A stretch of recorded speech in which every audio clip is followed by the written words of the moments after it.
നമസ്കാരം.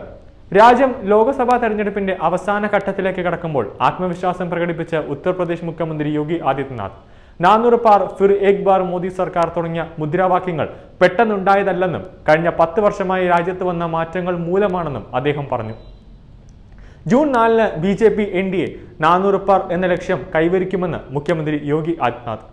ഇന്ന് 400 പാർ എന്നത് സാധാരണക്കാരന്റെ മന്ത്രമായി മാറിയിരിക്കുന്നുവെന്നും എല്ലായിടത്തും ഫിർ ഏക് ബാർ മോദി സർക്കാർ അബ് ബാർ 400 എന്നതാണ് സാധാരണക്കാരുടെ മുദ്രാവാക്യം.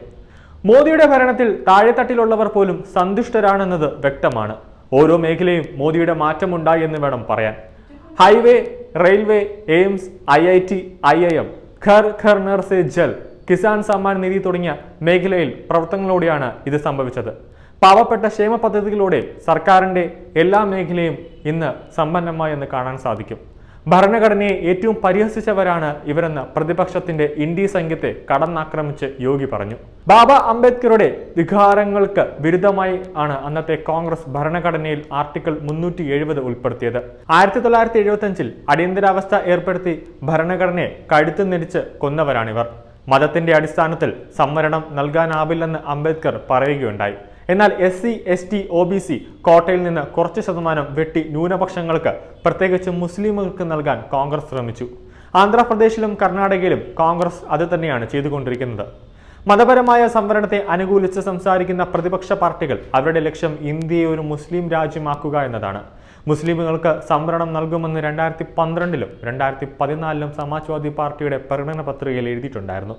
ബീഹാറിൽ RJDയുടെ ലാലു പ്രസാദ് മുസ്ലിം സംവരണത്തിന് അനുകൂലമാണെന്ന് പറഞ്ഞിട്ടുണ്ട്. ഇന്ത്യ മുന്നണി എന്ന ഒരു പാർട്ടിയുടെ ബലത്തിൽ എല്ലാവരും കൂടെ ചേർന്ന് അധികാരം പിടിക്കുക ആണിപ്പോൾ ചെയ്തുകൊണ്ടിരിക്കുന്നത്.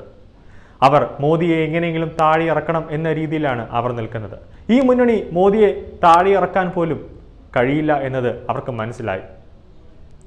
താഴെയിറക്കാൻ വേണ്ടി രൂപപ്പെടുത്തിയ ഒരു മുന്നണി, അതിൽ അഴിമതിയിൽ കരപുരളാത്ത ഒരു നേതാവ് പോലും ഇല്ല എന്നത് എടുത്തു പറയേണ്ടിയിരിക്കുന്നു. പ്രധാനമന്ത്രി പദം മോഹിച്ചാണ് ഇപ്പോൾ ഇന്ത്യ മുന്നണിയിൽ ഓരോരുത്തരും ഇരിക്കുന്നത്. ഇവർ അധികാരത്തിൽ വന്നു കഴിഞ്ഞാൽ 5 വർഷം കൂടുമ്പോൾ രാജ്യത്ത് ഓരോ വർഷവും ഓരോ പ്രധാനമന്ത്രിമാരും ഓരോ മന്ത്രിതലത്തിൽ ഓരോ അഴിച്ചുപണി വേണ്ടിവരും എന്നത് യാതൊരു സംശയവുമില്ല. ജൂൺ 4-ന് ശേഷം ഇന്ത്യ മുന്നണി തകരുക തന്നെ ചെയ്യുമെന്നതിൽ യാതൊരു സംശയവുമില്ല.